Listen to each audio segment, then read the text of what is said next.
Hola gente, ¿cómo están? Buen día. Hoy vamos a arrancar con la clase número 3 de Problemática Social Contemporánea. Recuerden que en la clase número uno habíamos trabajado con el tema de familia y su evolución, algo sobre el tema de consumismo. Y en la clase número 2 empezamos a desarrollar el tema económico. Habíamos visto lo que tiene que ver con la globalización, habíamos visto la formación, digamos, y el desarrollo de la sociedad capitalista y llegamos hasta el tema de la globalización. Hoy lo que vamos a tomar es uno de esos aspectos de la globalización, que es el tema de los organismos multilaterales y los bloques económicos, como para completar todo ese desarrollo y así cerrar la parte de economía para después en la clase próxima tomar el tema de sistemas políticos. La clase de economía, digamos, la desdoblamos en dos unidades para que no se les haga demasiado larga. Así que hoy vamos a ver el tema de, yo le puse como título la economía mundializada y en realidad es la continuación de lo que ya habíamos visto. Si tengan en mente el concepto de globalización, sí que es el concepto según el cual toda la economía mundial se termina vinculando a partir del comercio capitalista y entonces eh, teniendo eso en mente nos metemos en el tema de hoy. Les decía que le puse a esta clase como título la economía mundializada, pese a que no figura así en el cuadernillo, porque me pareció un título, en el cuadernillo lo habíamos titulado los bloques económicos, pero también esta unidad toma el tema de los organismos multilaterales de crédito, el Fondo Monetario y el Banco Mundial, así que decidí ponerle un título que sea más abarcativo. Bueno, dijimos en la clase pasada que la globalización, recuerden que es un proceso que, si bien empieza o si bien se fue desarrollando a lo largo de muchos siglos, si se quiere, desde la conquista de América hasta acá, se llama específicamente globalización a ese proceso que se acentúa después de la Segunda Guerra Mundial y se convierte en una tendencia absoluta después de la caída del bloque soviético, la caída del muro de Berlín, y por eso eh, decimos que la era de la globalización se da a partir de 1990 en adelante. Sin embargo, hoy vamos a ver dos organismos que en realidad obviamente tienen una gran importancia en esta era de la globalización, pero que en realidad surgieron bastante tiempo antes, surgieron inmediatamente después de la Segunda Guerra Mundial, que son estos dos, ¿sí? El Fondo Monetario Internacional y el Banco Mundial. Después, un poquito más adelante, sí vamos a ver el tema de los bloques económicos, que sí son estructuras que surgieron en los años 90, aunque algunos también tienen algunos antecedentes, casi todos tienen antecedentes, pero como que en los años 90 se convierten en una realidad nueva. Bueno, vamos a ir entonces a ver qué son los organismos multilaterales de crédito, cuáles son sus características y qué se le critica a cada uno. Si bien hay muchos, vemos uno de los más importantes es el Fondo Monetario Internacional. Cuando hablamos de organismo multilateral de crédito, lo que decimos en líneas generales es que se trata de un organismo que lo que hace es disponer de ciertos capitales, es como una especie de banco que va a prestar ese capital a una determinada cantidad de personas o de países, ¿sí? Según los objetivos que tenga ese organismo. Decimos que es multilateral porque en realidad está compuesto por muchos países, o sea, no es un banco que tiene una sede en un solo país, sino que está compuesto por dinero que ponen distintos países y forman un fondo común, digamos, entre esos países. Bueno, ¿qué sería entonces el Fondo Monetario Internacional? El Fondo Monetario Internacional es un organismo que surge inmediatamente al final de la Segunda Guerra Mundial. Piensen que la Segunda Guerra Mundial de alguna manera se origina por todas las calamidades que trae la crisis económica en 1929. Eso se va agudizando y genera el crecimiento de los nacionalismos, el nazismo y la pelea que lleva a la guerra. Entonces, cuando la guerra está por terminar, ya se la ve venir el desenlace, se hace una conferencia en Estados Unidos, en lo que se llamó Bretton Woods, que es una localidad, creo que es en New Hampshire, en donde se reúnen representantes de distintos países del mundo de los vencedores de la Segunda Guerra Mundial, ¿m? Y arman lo que se va a conocer como este Fondo Monetario Internacional. ¿Qué objetivos o qué características o qué se propone ese Fondo Monetario Internacional? Bueno, la idea era evitar que sucedieran crisis económicas como las que se había dado en 1929 y que había traído tantos problemas. Si bien eso no lo va a poder evitar, algo van a intentar hacer con respecto a esto. Entonces, los principales objetivos van a ser del Fondo Monetario. Crear un sistema monetario mundial, yo le puse un sistema monetario mundial coherente. ¿Y eso qué significa?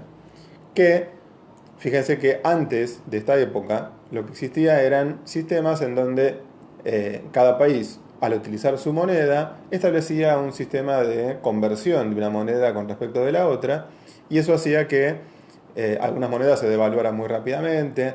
De hecho, la crisis de los años 30 hizo que cada uno de los países intentara devaluar su moneda a su conveniencia, digamos, y eso creó que hubiera mucha competencia, el sistema de pagos mundial se desorganizó por completo. Entonces, uno de los objetivos de este Fondo Monetario era decir, bueno, a ver, vamos a organizar una estructura monetaria coherente, vamos a poner una especie de patrón de medida único, que va a ser justamente el dólar, pero con cierto respaldo en el oro, y a partir de ahí todas las monedas deberían medirse contra esa moneda mundial, digamos. O sea, de alguna manera el Fondo Monetario crea una especie de moneda mundial que es este dólar respaldado por el oro. Justamente el objetivo de este sistema monetario coherente es intentar conseguir una estabilidad cambiaria, o sea que cambiar una moneda por otra resulte fácil porque ya está establecido a partir de ese patrón de medida que es el dólar respaldado en el oro.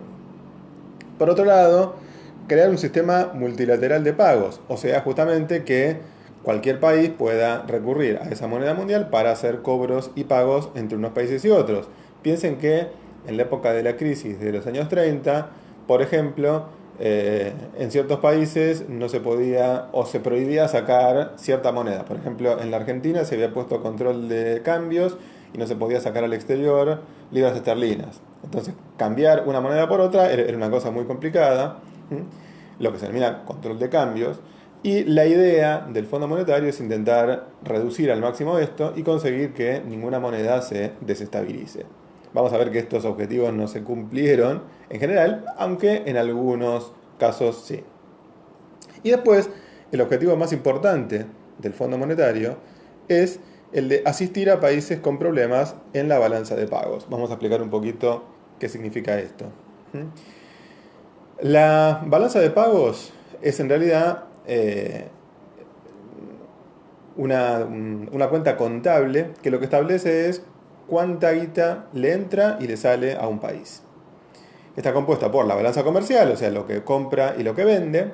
O sea, cuando yo compro algo, necesito en el exterior, necesito comprarlo en otra moneda, en dólares por ejemplo, entonces me entra en dólares. Y cuando yo vendo, necesito que me paguen en dólares, entonces entran. Ahí ya tengo un flujo de dólares que entran y dólares que salen. Y por otro lado, también yo pido prestado como Estado y tengo que devolver. Entonces ahí también hay dólares que me entran cuando pido prestado y dólares que me salen cuando devuelvo. Todo eso es lo que se denomina la balanza de pagos. Esta balanza de pagos cuando es deficitaria, o sea, cuando me salen más dólares de los que me entran, esto le pasa a la Argentina todo el tiempo, ahora también, la idea del Fondo Monetario es, bueno, yo te presto plata a esos países que tienen problemas con su entrada de moneda extranjera o de divisas, como se lo llama, y a cambio de que te presto plata, yo te exijo que cumplas con determinadas condiciones. La idea es que ninguna moneda se devalúe al estilo de la moneda argentina, pero bueno, tampoco lo van a conseguir. Pero el tema es que, obviamente, como cualquier banquero, si yo te presto plata, lo que van a hacer es tratar de imponerme condiciones, o sea, decir, bueno, gasta en esto, en lo otro, que es lo que se le va a criticar al Fondo Monetario. Vamos a ver primero quién compone a ese Fondo Monetario. Si bien ya lo habíamos anticipado, vamos a hacer una caracterización muy general. Los integrantes de ese Fondo Monetario son capitales de muchos países del mundo. Hoy lo integran casi todos los países, o sea, muchos países, más de un centenar de países, pero cada país que entra dentro del Fondo Monetario lo que hace es aportar una determinada cantidad de dinero, que es lo que se llama la cuota, y de acuerdo con la cantidad de cuotas, como si fueran una especie de accionistas de ese fondo, van a tener más derecho a la participación, o sea, una mayor cantidad de votos sobre las decisiones finales. O sea, del mismo modo que funciona una empresa por acciones, el que tiene más acciones o más votos o más cuotas dentro de esa estructura es el que va a tener más poder de decisión. Con lo cual podrán ya deducir que los capitales de los países que aportaron más, o sea, de los países más ricos, de los países que tienen más guita para poder poner ahí, son los que van a terminar decidiendo sobre el Fondo Monetario. Por eso, una de las críticas que ya podemos empezar a ver es que este fondo, en definitiva, termina favoreciendo o beneficiando a los capitales de los países más ricos, que son los que aportan más cantidad de dinero para poder prestar.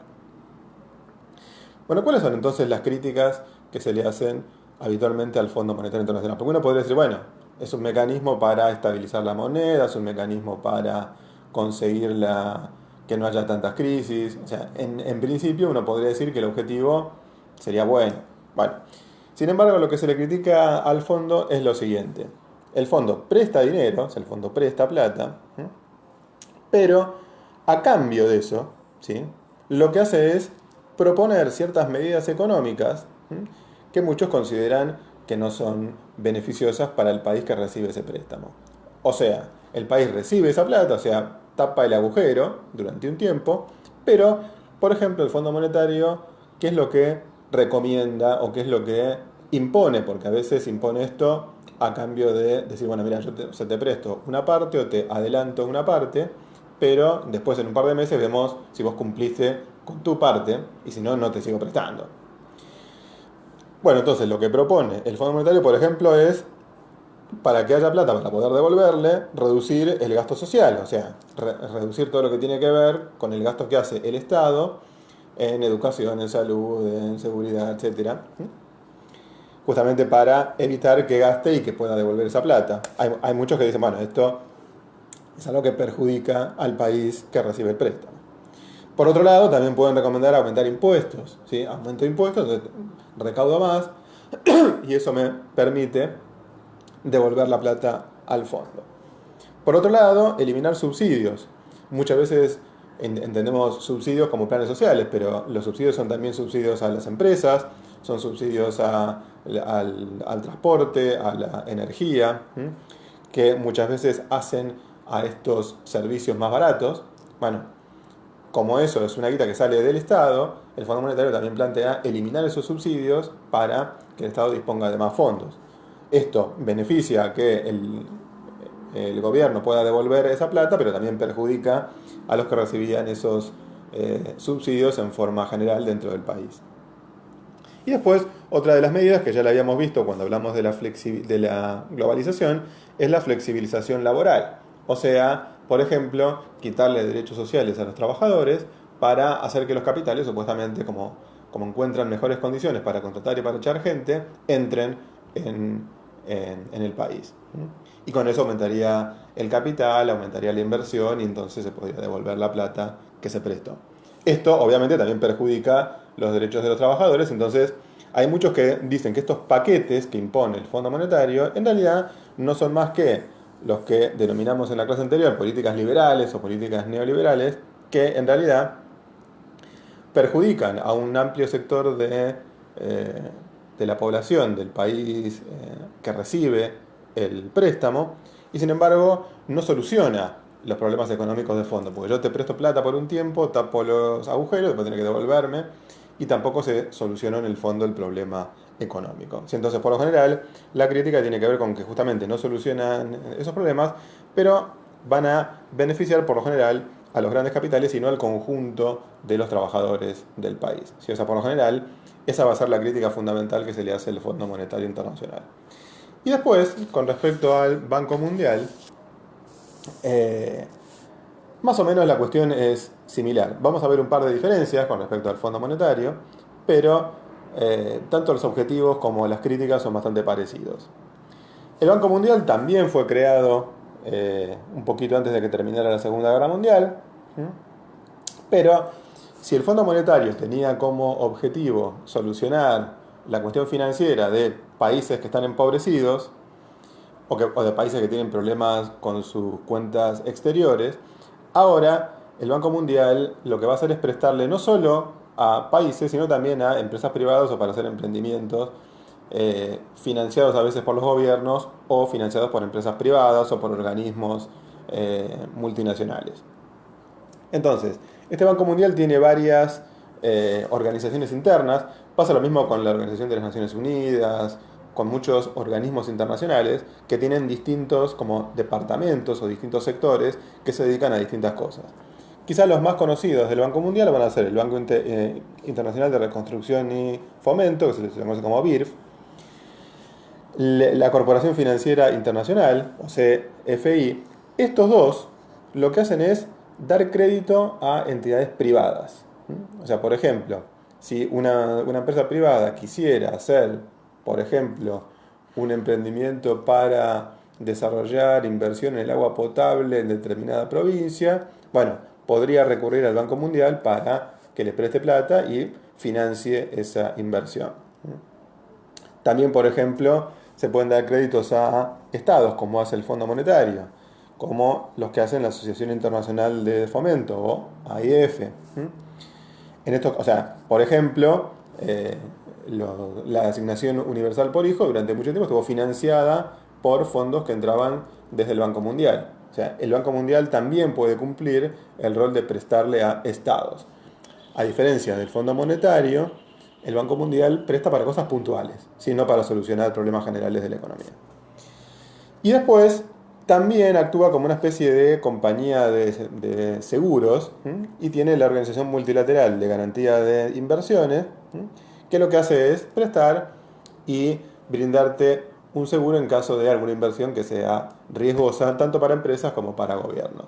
O sea, en general las funciones son bastante parecidas. O sea, el Banco Mundial presta plata, cumple funciones parecidas a las de un banco, pero tiene un cierto compromiso político y un cierto compromiso social con los países y las empresas que piden prestado.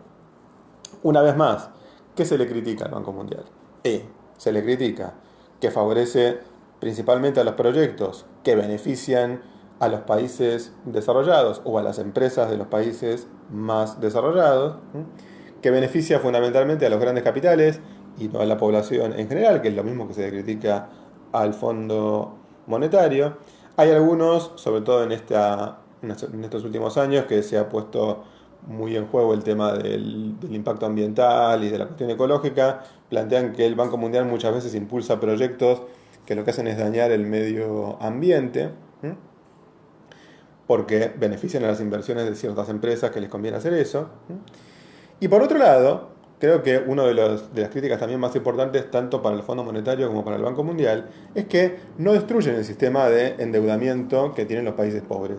Ya habíamos visto que con todo el desarrollo capitalista a partir del siglo XIX, había países con mucha acumulación, países con poca acumulación, y los países más ricos suelen prestarle a los más pobres y los más pobres no tienen con qué devolverlo. O sea, todo un fenómeno de endeudamiento. Y estos organismos, si bien se proponen supuestamente estabilizar la economía mundial, perpetúan esta idea de que yo te sigo prestando plata, el país pobre finalmente no puede devolverla, entra en problemas, le exijo cosas que van contra de sus intereses, y digamos que es una rueda que no termina de cerrar nunca. Bueno, estas entonces son las principales características y críticas que se le hace a estos organismos multilaterales de crédito.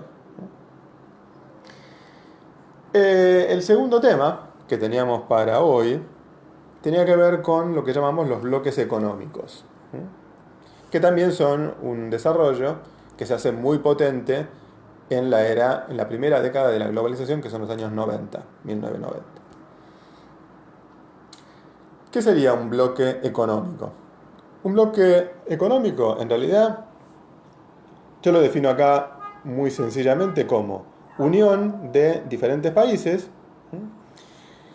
unión que ya vamos a ver que tiene distintos grados o distintos niveles, pero en donde fundamentalmente hay 2, 3, 4, 5, 10, 20 países que lo que hacen es hacer algún tipo de pacto, algún tipo de acuerdo, por el cual van integrando sus economías primero y después el objetivo final sería hacer algún tipo de unificación del poder político. O sea, de algún modo son como una especie de confederación de estados que se van sumando y se van juntando y haciendo políticas económicas primero y políticas generales después en común. Por eso hablamos de distintos grados de integración. O sea, no todos los bloques tienen el mismo nivel de conexión entre unos países y otros. Vamos a ver entonces que la integración puede ir variando de acuerdo con distintos niveles. Vamos a ir viendo desde el nivel menos integrado al nivel de mayor integración posible. El nivel menos integrado de algún acuerdo que pueden hacer dos o más países es lo que se conoce como zona de tarifas preferenciales. ¿Qué sería una zona de tarifas preferenciales? Y un vínculo entre dos o más países entre los cuales se rebajan impuestos mutuamente en algunos rubros sobre ciertos productos. Por ejemplo, no sé, si entre la Argentina y Uruguay, Argentina le exporta mate a los uruguayos sin impuestos y los uruguayos le venden termos a la Argentina sin impuestos. Le pongo un ejemplo absurdo, pero... A ver, cuando yo rebajo, solo para ciertos productos. Por eso hablamos de tarifas preferenciales, o sea, cobro impuestos distintos que los que se le cobran a otros países por determinados impuestos. Ya eso me está permitiendo o me está incentivando a que los capitales de esos países exporten al otro país porque, por ejemplo, no pagan impuestos, pero solo en determinados productos. Si esta zona de tarifas preferenciales se extendiera a muchos productos, hasta abarcar casi todos los productos que se venden entre unos países y otros, hablamos ya de una zona de libre comercio. O sea, el ejemplo clásico que vamos a ver ahora, que es el de el NAFTA, que es un tratado que hacen, por ejemplo, entre México y Estados Unidos y Canadá, en donde se eliminan los impuestos para todas las mercancías que entran y que salen. Con lo cual, decimos que hay una especie de libertad de circulación de mercaderías total entre unos países y otros. ¿Sí? Eliminamos todos los impuestos aduaneros, o sea, todos los impuestos que se cobran a las mercancías que entran y que salen de un país a otro. Se llama zona de libre comercio. Si damos un paso más y decimos, bueno, a ver, establecemos todo un libre comercio entre un país y otro, pero además imponemos un impuesto a todo lo que viene desde afuera de ese bloque, decimos que hay una unión aduanera. Por ejemplo,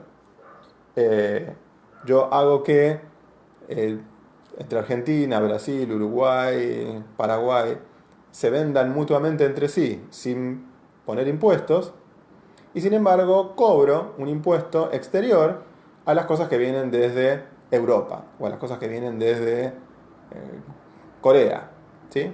O sea, lo que hago es fomentar un comercio interno entre esos países, pero al mismo tiempo fijo un arancel externo común, o sea, un impuesto a las cosas que vienen desde afuera del bloque, con lo cual me está incentivando a que si la Argentina tiene que comprar algo, lo compre en Brasil y no lo compre en Japón, siendo que sea algo que realmente se produzca en Brasil, ¿no? O sea, el gran problema de estos bloques muchas veces es que no producen muchas cosas, entonces tienen que igual importar. Pero si lo importan, lo van a importar con más impuestos. Y si hubiese algún producto que se produce tanto en Brasil como en Japón, Brasil tendría ventaja porque nos lo podría vender sin impuestos y Japón lo tendría que vender con impuestos. Entonces, ahí hablamos de una unión aduanera. Esta forma es la que muchas veces surgió cuando se formaron distintos estados nacionales. Cuando se formó Alemania, por ejemplo, eran distintos estados y lo que primero hicieron fue una unión aduanera. ¿Por qué? Porque eso incentivaba el comercio dentro de un estado y otro y desincentivaba el hecho de comprarle a los ingleses o a los franceses. Vamos un paso más, ¿sí? Si además de la unión aduanera, lo que establecemos es que haya una libre circulación de bienes, que ya existe, de personas y de capitales, o sea que las empresas puedan sacar y meter su inversión sin mucho impedimento entre un país y otro, hablamos de un mercado común. Esto es importante porque ese fue el primer paso que dio la Comunidad Europea. Cuando uno dice, eh, a ver, cualquier empresa que existe en Francia puede tranquilamente trasladar su capital a Alemania, o de Alemania a Polonia, o de Polonia a Italia, ¿m? Y tiene muy pocas trabas para poder hacerlo. O sea, justamente hay una libre circulación de capitales. Y también uno de los elementos que se va a imponer, por ejemplo, en el caso del Mercosur, es el de la libre circulación de personas. Hoy, para ir de un país a otro del Mercosur, con solo mostrar un documento, ya está. O sea, es como si fueras parte del mismo país. Eso pasa también en Europa, en donde hay una circulación mucho más fluida de personas. Eso no pasa, por ejemplo, con la zona de libre comercio. Vamos a ver el caso del NAFTA, que no es así. Podemos dar un paso más de integración. No solo poner un impuesto externo, no solo establecer libertad de movimiento de capitales, sino decir, bueno, vamos a meter una moneda única en común. Hablamos de una unión económica y monetaria en la cual ya todos los países tienen que coordinar ciertos presupuestos, cuánto es lo que gastan, hay ciertos bancos en común y hay una moneda en común. Es el caso de la Unión Europea, en donde funciona una moneda nueva que se creó hace muy pocos años, que es el euro. O sea, cada país deja de tener su moneda propia y lo que empieza es a usar una moneda en común para todo el bloque. Eso permite, obviamente, una mayor fluidez porque ni siquiera hay que hacer ningún tipo de cambio entre una moneda y otra. Y después, una última integración es la unión política.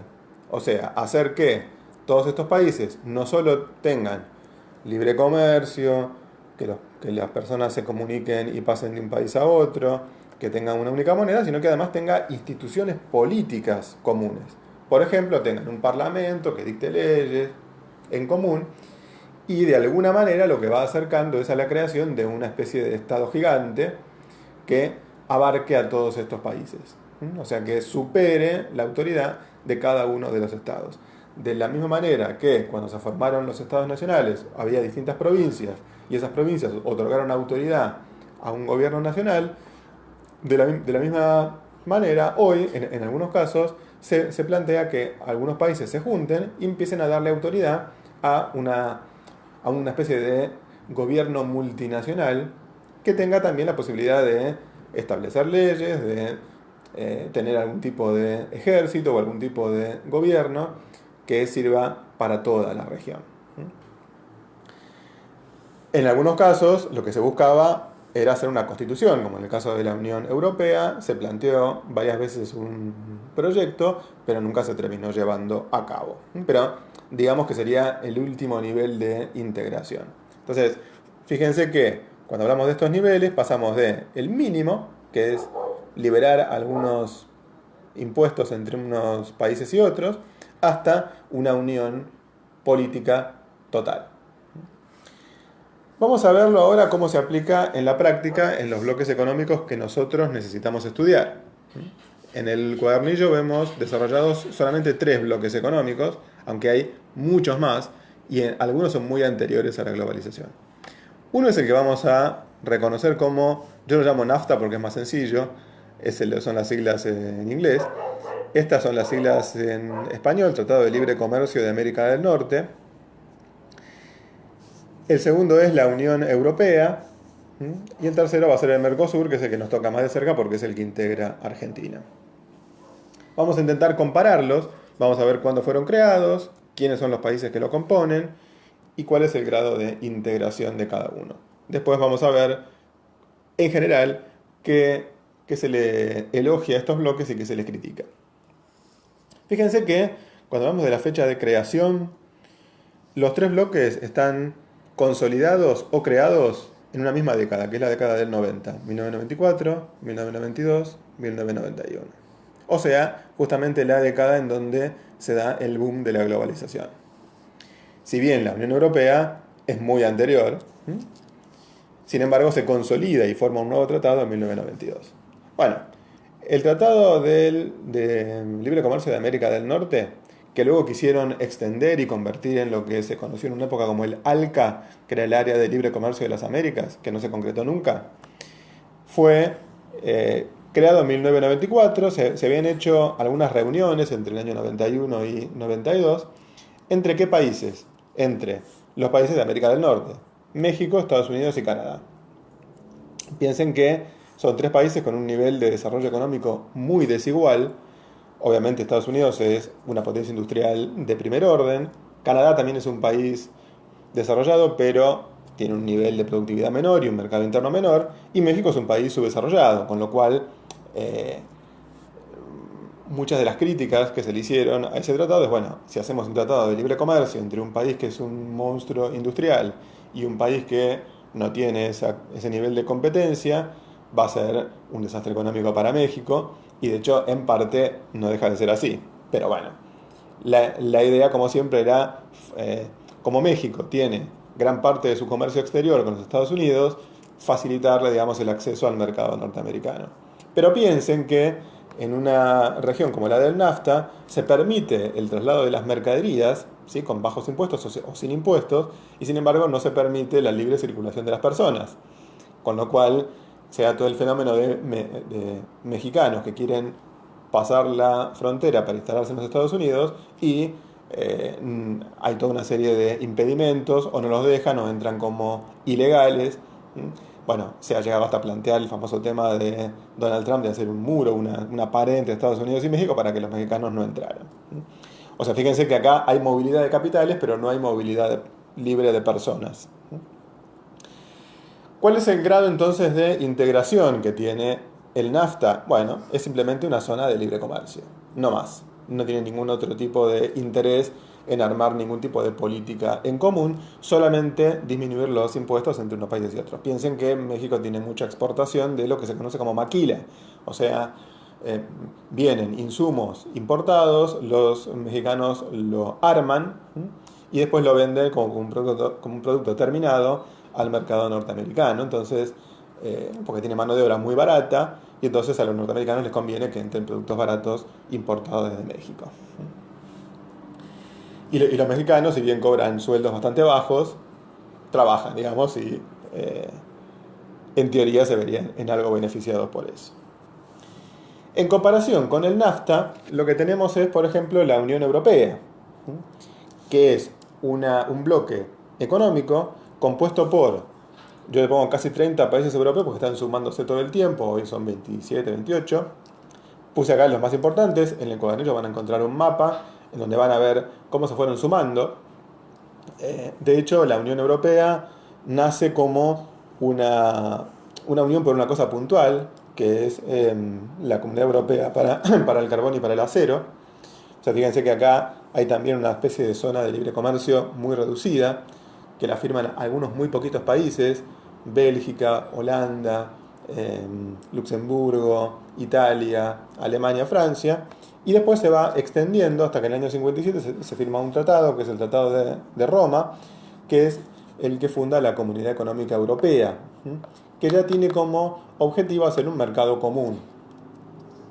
El tema es que eso se va consolidando, van sumándose cada vez más países. De esos 6 o 7 primeros países se terminan ampliando y van entrando España, Inglaterra, Portugal, Grecia, Austria, Suecia. Después se van a sumar los países de Europa del Este.